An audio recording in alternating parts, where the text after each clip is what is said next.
लोकसेवा पारकी सम्पूर्ण साथीहरुमा मेरो नमस्कार। स्वागत छ यहाँलाई 99% लोकसेवा युट्युब च्यानलमा।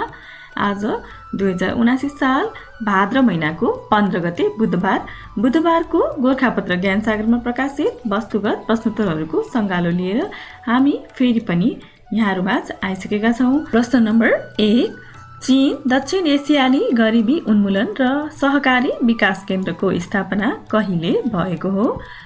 सन् 2021 को जुलाई 8 मा 6 सदस्यीय यस संगठनमा चीन एवं दक्षिण एसियाका 5 राष्ट्र रहेका छन्, जसमा नेपाल, बंगलादेश, पाकिस्तान, अफगानिस्तान र श्रीलंका रहेका छन्। एउटा चीन गरी 6 वटा जम्मा राष्ट्रहरू रहेका छन्।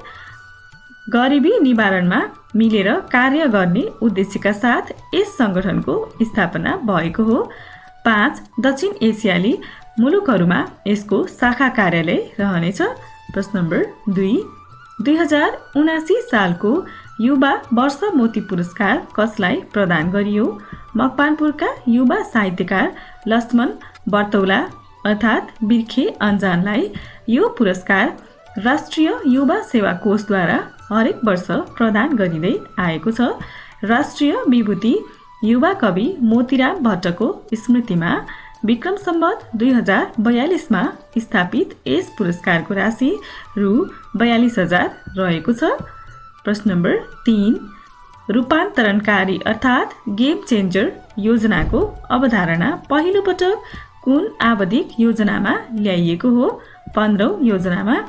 सरकारले 2076 को फागुन 19 मा 15औं आवधिक योजना 2076-77 देखि 2080-81 पारित गरेको थियो। 5औं पञ्चवर्षीय योजना अवधिमा गरिबीको दरलाई 11% मा सीमित राख्ने लक्ष्य राखिएको छ। यस आवधिक योजनाका लागि आर्थिक क्षेत्रका 39, सामाजिक क्षेत्रका 34, पूर्वाधार क्षेत्रका 40, लोकतन्त्र र सुशासनका 10, अन्तर सम्बन्धित 2, रूपान्तरणकारी 18 र राष्ट्रिय गौरवका 22 आयोजनालाई अनुमोदन गरिएको छ। यस योजनामा रूपान्तरणकारी योजनाको अवधारणा पहिलो पटक अंगीकार गरिएको हो। यस योजनामा सुख र समृद्धिका छुट्टा छुट्टै सूचक समेत निर्धारण गरिएको छ, जसमा सुखका 6 वटा र समृद्धिका 4 वटा सूचकहरू तय गरिएको छ। पञ्चवर्षीय योजनाले 25 वर्षीय दीर्घकालीन सोच सहितका लक्ष्य समेत निर्धारण गरेको छ। प्रश्न नम्बर 4, स्वास्थ्य तथा जनसङ्ख्या मन्त्रालयले तर्जुमा गरेको दीर्घकालीन आधारपत्रको नारा के हो? समृद्ध मुलुकका लागि स्वास्थ्य नागरिक। मन्त्रालयले विक्रम सम्वत 2100 सम्मको दीर्घकालीन आधारपत्र तयार गरेको छ। प्रश्न नम्बर 5, लिच्छविकाल र मल्लकालमा शिक्षाको माध्यम भाषा कुन थियो? संस्कृत भाषा। प्रश्न नम्बर 6, कोत पर्व, भण्डारखाल पर्व तथा अलौ पर्व कुन राजाको पालामा भएका घटनाहरू हुन्? राजेन्द्र विक्रम शाह। प्रश्न नम्बर 7, सम्पूर्ण सरकारी कार्यालयमा निशाना छापको प्रचलन कहिलेदेखि लागू भएको हो? विक्रम सम्वत 2019 को पुस 1 गतेदेखि। हाल प्रचलनमा रहेको नयाँ निशाना छाप विक्रम सम्वत 2063 को पुस 15 गतेदेखि कार्यान्वयनमा ल्याइएको थियो। प्रश्न नम्बर 8, जेनेटिक इन्जिनियरिङलाई अर्को के पनि भनिन्छ? DNA technology.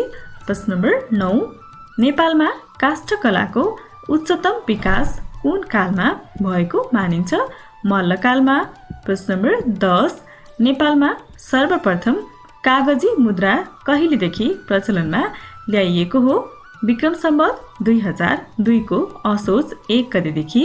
नेपालमा राणा प्रधानमन्त्री जुद्ध शमशेरले एक अध्यादेश जारी गरी विक्रम सम्वत 2002 को असोज 1 गतेदेखि कागजी मुद्रा प्रचलनमा ल्याएका थिए। पहिलो पटक रु 100, रु 10 र रु 5 का कागजी नोट जारी गरिएको थियो। सदर मुलुकी खानाबाट जारी गरिएको यी नोटमा दस्तखत गर्ने खजान्ची भने जनकराज रहेका थिए। प्रश्न number 11 Guinness book of world रेकर्ड्सको प्रकाशनको सुरुवात कहिलेदेखि भएको हो? सन् 1955 को अगस्त 27 तारिकदेखि। विश्वमा भएका विविध कीर्तिमानहरू उल्लेख गरी प्रत्येक वर्ष प्रकाशित हुने गिनिज बुक अफ ओल्ड रेकर्ड्सको पहिलो प्रकाशन सन् 1955 को अगस्त 27 मा बेलायतको लन्डनमा भएको थियो। प्रश्न नम्बर 12 कुन सङ्गठनलाई युद्धको बच्चा भनी चिनिन्छ? लिग अफ नेसन्सलाई। प्रश्न नम्बर 13 नेपाली सिक्काको इतिहासमा पहिलोपल्ट अङ्ग्रेजी र नेपाली दुवै भाषा भएको सिक्का कहिले निकालियो? विक्रम सम्वत 2063 को श्रावणमा उक्त सिक्का 1 रुपियाँको रहेको थियो। प्रश्न नम्बर 14 नेपाल पृथ्वीको कुन गोलार्धमा अवस्थित छ? उत्तरी गोलार्धमा। प्रश्न नम्बर 15 प्रोक्जिमा बी के हो? पछिल्लो समयमा वैज्ञानिकद्वारा पत्ता लगाइएको पृथ्वीसँग मिल्दोजुल्दो एवं जीवन अनुकूल रहेको ठानिएको एक ग्रह हो। प्रोक्जिमा सेन्चुरी नामक ताराको परिक्रमा गरिरहेको सो ग्रह धेरै हदसम्म पृथ्वीसँग मिल्दोजुल्दो छ। यो ग्रह पृथ्वीबाट लगभग 4.2 प्रकाश वर्ष अर्थात् करिब 41 खर्ब किलोमिटर टाढा रहेको छ। प्रश्न नम्बर 16 अन्तर्राष्ट्रिय व्यापारलाई सरलीकृत गर्न भन्सार प्रक्रियासँग सम्बन्धित सबै निकायलाई आबद्ध गराउने गरी नेपाल राष्ट्रिय एकद्वार प्रणाली कहिलेदेखि सुरु गरिएको हो? विक्रम सम्वत 2077 को माघ 13 गतेदेखि। भन्सार प्रक्रियालाई कागज रहित बनाउँदै सरल बनाउने उद्देश्य राखिएको यो प्रणालीमा सरकारी र निजी क्षेत्रका 3 दर्जनभन्दा बढी निकाय आबद्ध हुनेछन्। यो प्रणाली अन्तर्गत निर्माण हुने वेब पोर्टल मार्फत व्यापारीले आफूसँग सम्बन्धित कागजात अनलाइनमै पेश गर्न सक्नेछन्। त्यसरी पेश गरिएको कागजात र त्यससँग सम्बन्धित विवरण यसमा आबद्ध निकायले समेत प्राप्त गर्न सक्नेछन्। यससँगै फरक फरक निकायलाई कागजात बुझाउनु पर्ने बाध्यताबाट व्यापारीहरू मुक्त हुने बताइएको छ। अन्तर्राष्ट्रिय व्यापारसँग सम्बन्धित तथ्याङ्क तथा प्रतिवेदन प्रणालीलाई थप स्तरीय बनाउन र विद्युतीय भुक्तानी प्रणाली विकासमा पनि यो प्रणाली सहयोगी हुनेछ। भन्सार प्रक्रियालाई सरलीकरण गर्न आशी कुरा लागू भए पनि यी सबै निकायमा छुट्टा छुट्टै जानुपर्ने अवस्था कायमै छ। कागज बोकेर यी सबै निकायमा पुग्नुपर्ने बाध्यतालाई हटाएर डिजिटल प्रणालीबाट सबै काम सम्पन्न गर्ने गरी नेपाल राष्ट्रिय एकद्वार प्रणाली लागू गर्न लागि हो। प्रश्न नम्बर 17 मा जाउँ। राष्ट्रिय आयोजना ब्याङ्कको शुभारम्भ कहिले भएको हो? विक्रम सम्वत 2076 को माघ 26 गते। प्रश्न नम्बर 18 शारदा पत्रिका सर्वप्रथम कहिले र कसको सम्पादकत्वमा प्रकाशित भएको थियो? विक्रम सम्वत 1991 को फागुनमा रेवती बहादुर मल्लको सम्पादकत्वमा। प्रश्न नम्बर 19 नेपालमा चिया खेतीको सुरुवात कहिले र कहाँबाट भएको हो? विक्रम सम्वत 1920 मा इलामबाट सुरु भएको। प्रश्न नम्बर 20 नेपाली कविताको क्षेत्रमा प्रयोगवादी धाराको सूत्रपात गर्ने कवि को हुन्? मोहन कोइराला। प्रश्न नम्बर 21 हिमाल पारीको जिल्ला मनाङको सिङ्गर खर्कमा रहेको कजिनसरा ताल समुद्र सतहबाट कति उचाइमा अवस्थित रहेको छ? 5002 मिटर। मनाङको चामे गाउँपालिका अन्तर्गत सिङ्गर खर्कमा अवस्थित यस तालको लम्बाइ करिब 1.5 किलोमिटर र चौडाइ 600 मिटर रहेको छ। केही महिना अघि पत्ता लागेको यो तालको उचाइ तिलिचोको भन्दा बढी पाइएपछि अब यो ताल विश्वकै सर्वाधिक उचाइमा रहेको ताल बन्न पुगेको छ। अहिले सर्वाधिक उचाइमा रहेको तिलिचो ताल समुद्री सतहबाट 4919 मिटर उचाइमा अवस्थित रहेको छ। यो ताल तिलिचो भन्दा उचाइमा रहेको बारे सरकारको आधिकारिक निकायबाट पुष्टि हुन भने अझै बाँकी रहेको छ। विश्वभरका पर्यटकको रोजाइमा पर्दै आएको तिलिचो तालको अलावा मनाङमा गङ्गा पूर्ण ताल, डोना ताल, ठुलागी तालहरू लगायतका तालहरू रहेका छन्। प्रश्न नम्बर 22, हरित सहर भनी हेटौडालाई चिनिन्छ भने गुलाबी सहर भनी कुन सहरलाई चिनिन्छ? वालिङलाई। त्यसै गरी सेल्फी सहर भनी धनकुटालाई, फ्री वाइफाई नगर भनी मटिहानीलाई तथा बाल मैत्री स्थानीय शासन नगर भनी देवचुली र सुनौललाई चिनिने गरिन्छ। प्रश्न नम्बर 23, नेपालमा पहिलो पटक जेनेटिक ल्याब अर्थात् वंशाणुगत प्रयोगशाला कुन अस्पतालमा सञ्चालनमा ल्याइएको छ? 2073 को श्रावण 13 गतेदेखि वीर अस्पतालमा विश्व स्वास्थ्य संगठन र स्वास्थ्य मन्त्रालयको लगानीमा सो ल्याब सञ्चालनमा ल्याइएको हो। जेनेटिक ल्याब सूक्ष्म तवरले क्रोमोजोमको अध्ययन गर्ने प्रयोगशाला हो। प्रश्न नम्बर 24, सार्वजनिक खरिद सम्बन्धी काम कारबाही कहिलेदेखि विद्युतीय माध्यमबाट गर्न थालिएको हो? विक्रम सम्वत 2072 को श्रावण 1 गतेबाट सार्वजनिक खरिद सम्बन्धी कार्यविधिलाई अझ बढी पारदर्शी, विश्वसनीय र निष्पक्ष बनाउन विद्युतीय खरिद प्रणाली अर्थात् ई-बिडिङ अवलम्बन गर्न थालिएको छ।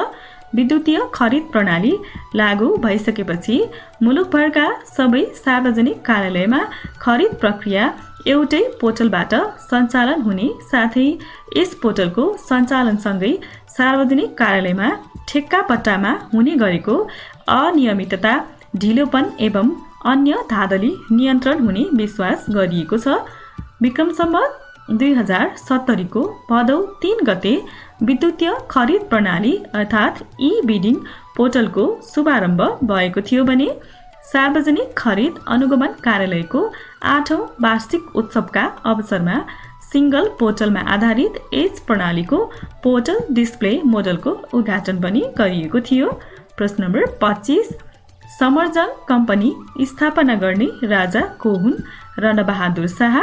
राणाकालमा यसलाई चपरासीहरूको कम्पनी पनि भनेर चिनिन्थ्यो।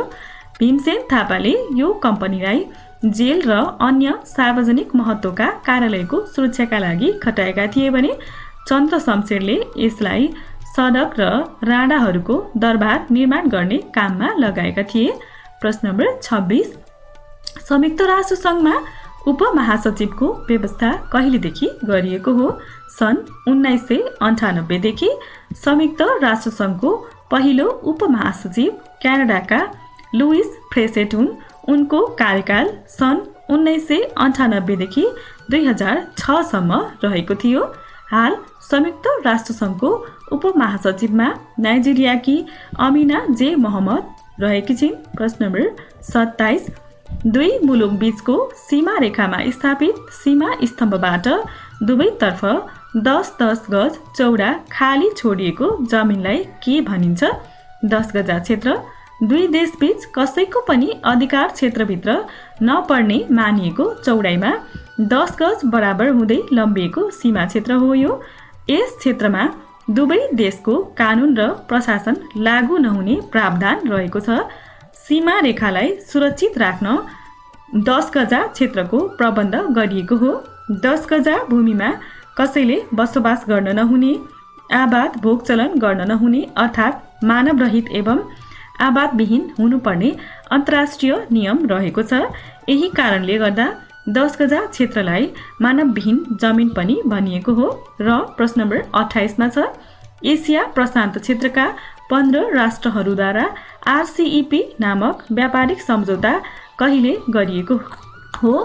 सन् 2020 को नोभेम्बर 15 तारिकमा। सम्झौता गर्नेमा चीन, जापान, दक्षिण कोरिया, अस्ट्रेलिया र न्युजिल्यान्ड समेत रहेका छन्। युरोप, अमेरिका र मेक्सिको बीच पनि यस्तै प्रकृतिको व्यापारिक सम्झौता गरिएको छ। RCEP को धारणा चीनले ल्याएको हो। प्रस्तुतकर्ता टङ्क केसी भन्दै आजको गोर्खापत्र ज्ञान सागरमा प्रकाशित वस्तुगत प्रस्तुतहरूको सङ्गालो यही समाप्त भएको छ। यहाँहरूको समय निरन्तर अध्ययनमा बितिरहेको छ भन्ने आशाको साथ आजको लागि बिदा हुन चाहे। हस्त, धन्यवाद।